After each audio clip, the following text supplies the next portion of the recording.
20대 대통령 선거를 40여일 앞두고 종교 시민사회 단체들과 한국기독교교회협의회가 대선 후보들에게 한반도 평화 비전과 공약을 제시하라고 촉구했습니다. 마을 목회를 지향하는 단체와 목회자들이 모여 한국 마을 목회 종합지원센터를 설립하고 본격적인 활동에 들어갔습니다. 교회도 개교회 중심에서 벗어나 지역사회, 마을과 함께 호흡하는 활동에 더욱 힘쓰기로 했습니다. 예장통합총회 류영모 총회장이 올해 부활절 연합예배 대회장직을 사임했습니다. 신임 대회장에는 예수교 대한성결교회 이상문 총회장이 선임됐습니다. 여러분 안녕하십니까? CBS 뉴스입니다. 20대 대통령 선거를 40여일 앞두고 종교 시민사회 단체들이 공동으로 대선 후보들에게 한반도 평화 비전을 제시하라고 촉구했습니다. 한국기독교교회협의회도 대선 관련 성명서를 발표하고 대선 후보들이 정의와 평화, 생명의 가치 실현을 위한 공약을 제시해 줄 것을 요청했습니다. 송주열 기자입니다. 대선 후보들이 각종 공약을 쏟아놓으면서도 분단체제 종식과 한반도 평화체제 구축에 대한 입장 표명에는 소극적이란 비판을 받고 있습니다. 오히려 정치권 일각에서 멸공, 선제 타격 발언 등 분단 상황을 정치적으로 이용하려는 움직임에 대한 우려의 목소리가 커지는 상황. 130여 종교 시민사회 단체들이 대선 후보들에게 분단체제 극복을 위한 비전 제시를 촉구했습니다. 종교시민사회 평화통일회의 참석자들은 20대 대통령 선거가 신냉전 시대 한반도 평화와 번영을 위한 갈림길이 될 것이라는데 이견이 없었습니다. 개신교계에서는 김영주 전 NCCK 총무와 김희연 NCCK 화해통일위원이 참석해 대선 후보들의 평화 공약을 촉구했습니다. 국민 주권에 기반해서 평화체제를 이루려는 구체적인 약속을 제시하는 사람, 국민의 힘과 지혜를 바탕으로 국가적 대결 상태를 풀어갈 의지를 가진 사람이 국민을 대표할 자격이 있다고 봅니다. 분단을 어떻게 극복할 것인가를 이야기하고 그 기초 위에서 정치, 경제, 사회, 문화 전반에 대한 공약들을 제시해야 될 것으로 생각합니다. 종교시민사회 평화통일회의는 한반도 평화체제 구축을 바라는 총의를 모아 20대 대선 후보들에게 촉구하는 평화통일 요구안을 발표했습니다. 136명 단체 대표 명의의 평화통일 요구안에는 남북 공동선언 계승과 실현, 한반도 비핵화를 위한 종전 평화협정 체결, 평화와 주권에 기초한 균형 외교 등을 담았습니다. 앞서 한국기독교교회협의회도 정기실행위원회에서 대선 관련 성명서를 발표하고 20대 대선에 나서는 후보들을 향해 이 땅의 정의와 평화, 생명의 가치 실현을 위한 정책을 제시해 줄 것을 요구했습니다. NCCK는 성명서에서 20대 대통령 선거를 앞둔 오늘 촛불로 이뤄낸 정의로운 사회개혁의 시대 정신은 후퇴냐 전진이냐의 엄중한 시험대 위에 올라 있다고 진단했습니다. 적어도 우리 신앙인의 관점에서 볼 때는 이 복음의 공적 가치에 기준해서 진보 보수라고 하는 이데올로기의 허위의 경계를 넘어서서 저희가 무엇인가를 제안해야 될 것이고 또 희망할 수 있어야 된다고 생각을 합니다. NCCK는 그러면서 20대 대통령 선거는 우리 사회 전 분야에 걸쳐 쌓아온 구조적 문제를 넘어 실질적 민주주의를 실현하고 정의로운 경제 구조로의 재편을 모색하는 계기가 돼야 한다고 덧붙였습니다. 아울러 분단 현실을 극복하고 화해와 통일의 길로 나아가기 위해서는 남북 대화 재개, 종전선언과 평화협정 체결을 위해 우리가 먼저 손을 내밀어야 한다고 강조했습니다. CBS 뉴스 송별입니다.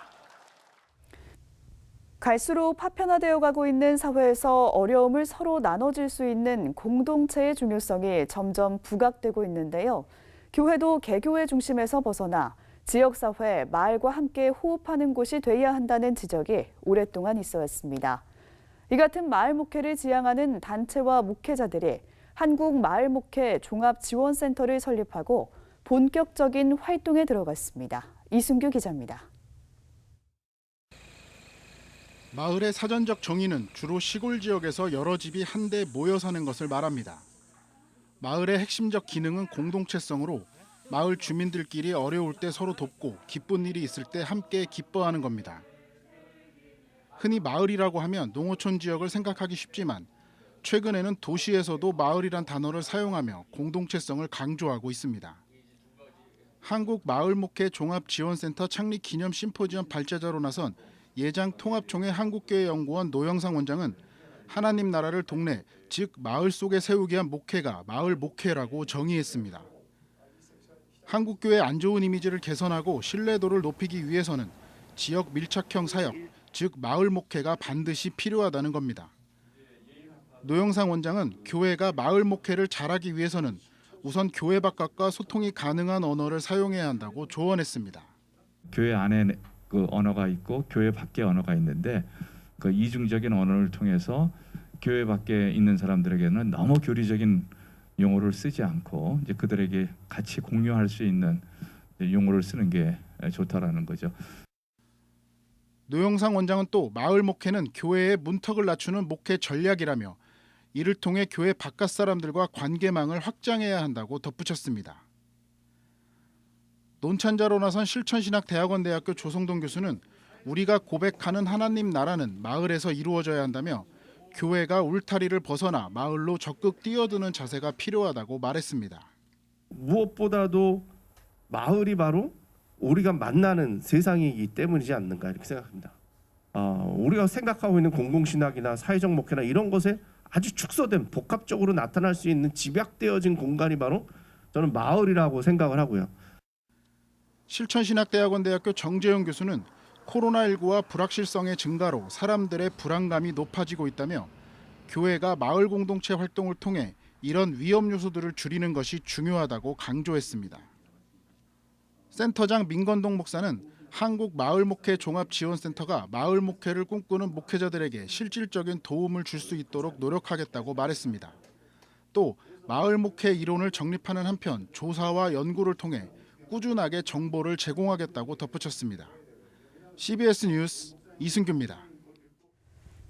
기독교 윤리가 우리 사회에서 제대로 실현되지 못하는 이유는 결국 기독교인들이 그리스도인으로서의 정체성을 제대로 확립하지 못했기 때문이란 분석이 나왔습니다. 기독교 윤리 실천 운동은 도덕의 구조 논의를 통해 기독교 윤리가 실천되지 못하는 이유를 찾는 포럼을 열고 실질적인 실천 방안을 모색했습니다. 오요셉 기자입니다. 윤리와 도덕의 실현이 그 어느 때보다 간절히 요구되지만 정작 윤리가 무능하게 느껴지는 시대. 발제자로 나선 서울시립대 목광수 교수는 현 상황은 윤리가 정말 쓸모없어서가 아니라 말로만 윤리를 말할 뿐 실천하지 못했기 때문이라며 윤리가 부재하다면 공멸할 수밖에 없다고 경고했습니다. 그 에틱스 워싱이라고 하는 단어가 이제 등장을 했어요. 윤리 세탁입니다. 윤리라는 얘기를 막 하는데 사실은 윤리를 실현할 목적이 아니라 윤리가 있어 보이게끔 하는데 작동하는 겁니다. 윤리를 이야기함으로써 마치 자기가 무언가를 제대로 하고 있다는 이미지만 만들어내는 거예요. 윤리 필요 없네. 나는 윤리 비난으로 이제 전이가 되는 겁니다. 목 교수는 윤리가 실현되는 과정을 설명하면서 윤리적 행위를 자신의 책무로 인식하고 내면화하는 과정이 가장 중요하다고 강조했습니다. 윤리적 행위에 대한 요청은 타자와의 관계를 통해 발생하고 보편적 기준에 의해 평가되는데 결국 실질적인 실천으로 이어지기 위해선 그 기준을 내면화하고 규범화하는 과정이 필요하다는 설명입니다.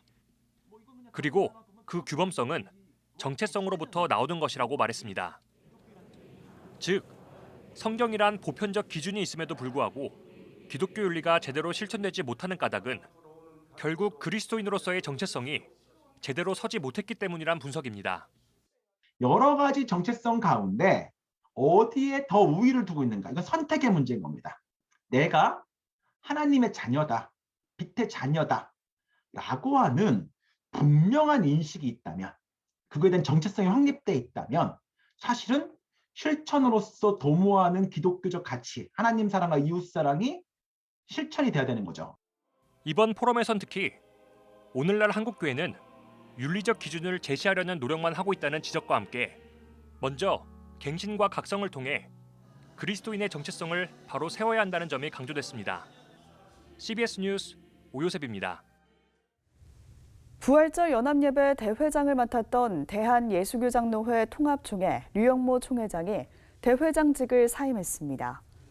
류영모 총회장은 오늘 여의도 순복음교회에서 열린 부활절 연합예배 제1차 준비기도회 이후 예장통합총회장과 한국교회 총연합 대표회장 업무를 원활하게 감당하기 위해 대회장직을 사임하겠다고 말했습니다. 신임 대회장에는 예수교 대한성결교회 이상문 총회장이 선임됐습니다. 올해 부활절 연합예배는 4월 17일에 드리며 장소와 설교자는 아직 정해지지 않았습니다.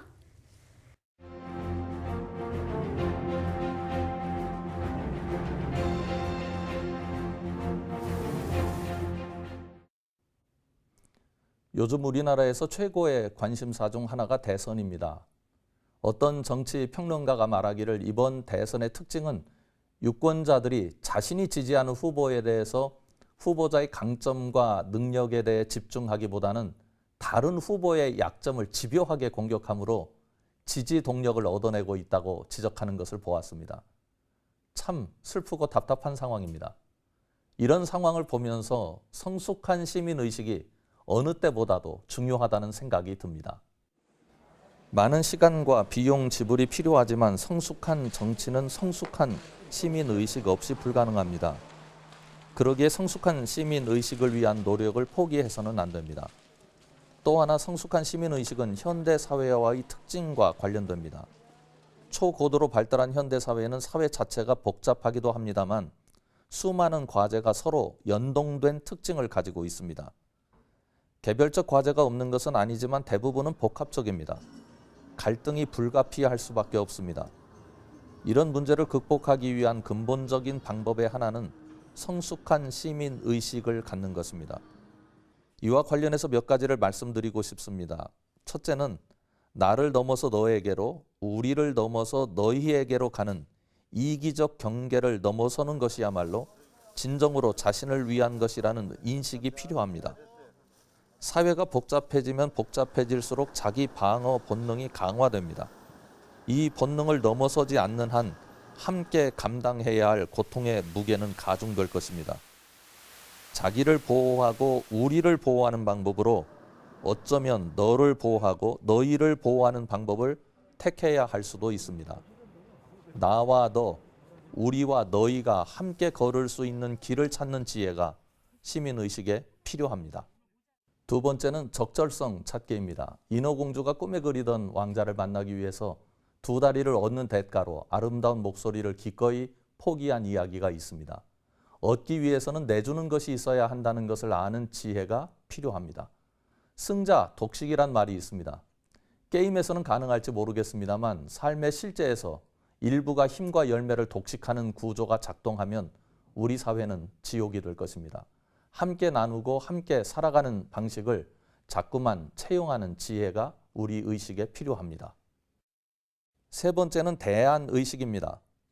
비판은 늘 대안을 전제해야 합니다. 선거 때만 되면 어김없이 고개를 드는 비판이 하나 있습니다. 정책의 실종이라는 비판입니다. 이것은 우리 사회의 대안의식의 부재와 관련 없지 않습니다. 우리 사회 전체적인 분위기가 건강한 대안이 실종된 서슬퍼런 비판만 가득한 것은 아닌가 하는 생각을 금할 길이 없습니다. 훈수에는 능숙한 사회인데 자기 수는 잘 알지 못하는 모습입니다. 건강한 시민의식은 정치, 경제, 문화 등의 판을 이끌어가는 강력한 영향력이 될 것입니다. 삶의 실제적 변화에도 엄청난 영향으로 나타날 수밖에 없습니다. 우리 대한민국의 시민정신과 의식의 성장은 가히 놀랄만합니다. 그런 면에서 우리는 시민의식의 성장을 기대할 만합니다. 우리가 주인공들입니다. 건강한 의식이 부재한 시민운동은 우리 시민사회와 국가의 갈등을 자극하는 분열 구조로 치닫게 하는 하나의 원인이 될 것입니다. 거대한 구호보단 오히려 정치와 경제 그리고 문화를 비롯한 많은 부분에 건강한 호흡이 가능하게 할 시민의식이 그 어느 때보다도 그리스도인들에게 필요합니다. CBS 논평이었습니다.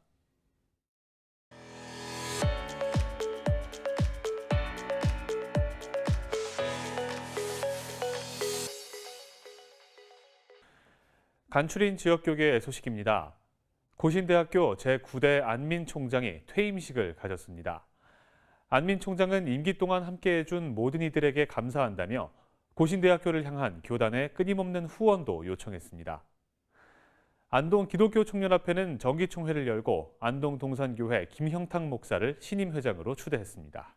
고신대학교의 제9대 안민총장이 4년간의 임기를 마치고 퇴임했습니다. 안민총장은 임기 동안 이룬 많은 일들은 하나님의 은혜 덕분이었다고 소감을 밝혔고 더불어 학교의 발전을 위해 도와준 이들에게도 감사를 전했습니다. 모두가 안 된다고 할 때, 믿음으로 다시 나아갈 때, 우리가 다시 일어날 때, 우리의 헌신을 드릴 때 하나님이 우리를 통해 하나님의 놀랍고 위대한 기적의 이야기들을 써내려 갈 것입니다. 그 기적의 이야기들을 고신대학교가 100년을 바라보는 그때까지 그 기적의 이야기들을 써내갈 수 있기를 축복합니다. 안 총장은 또 교단 지도자들에게 다음 세대를 위해 고신대학을 후원해 줄 것을 요청했습니다. 안동 기독교 총연합회가 제39회 정기총회를 갖고 안동 동산교회 김형탁 목사를 대표회장으로 추대하고 안동 성시화 운동본부 설립에 대한 논의를 진행했습니다. 2022년 새해에 코로나로 정말 교회가 어려움을 당하고 힘이 드는 이런 상황 속에서 교회의 활력을 불어넣고 복음의 영향력을 더욱 펼쳐나가는 그러한 능력 있는 연합회, 기독교의 가치를 지켜나가는 그러한 연합회가 되도록 최선을 다하겠습니다. CBMC 부산 북부연합회가 회원들을 초청해 신년 할애회와 김성우 신임 회장의 취임식을 가졌습니다. 김성우 회장은 CBMC 부산 북부연합회가 하나님 나라 확장에 크게 쓰임받는 일꾼들이 되길 원한다고 취임사를 밝혔습니다. 충북 도내 11개 시군 기독교연합회 모임인 충북기독교연합회는 청주 사도교회에서 신년 할애회를 가졌습니다. 할애회 참석자들은 한국교회 부흥과 회복, 충청북도의 발전, 코로나19 종식을 위해 함께 기도했습니다. 참석자들은 또 기후위기 대응 활동인 생명의 길, 교회와 함께 세상을 푸르게 사업 실천과 기독교연합회 모임 정례화 등의 다양한 안건도 논의했습니다.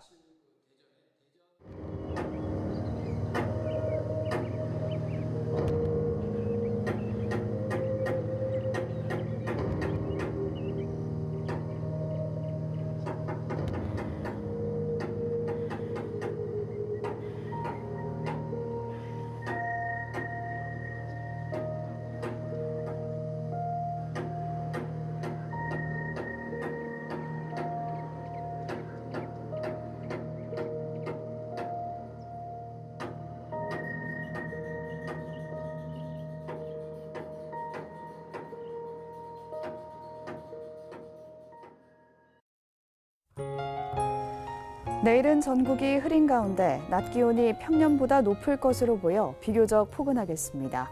하지만 초미세먼지 농도가 수도권과 충청도를 중심으로 나쁨 수준을 보이겠습니다. 내일 아침 최저 기온은 영하 11도에서 영상 4도, 낮 최고 기온은 3도에서 12도로 예상됩니다. 이상으로 뉴스를 마칩니다. 함께해 주신 여러분 고맙습니다.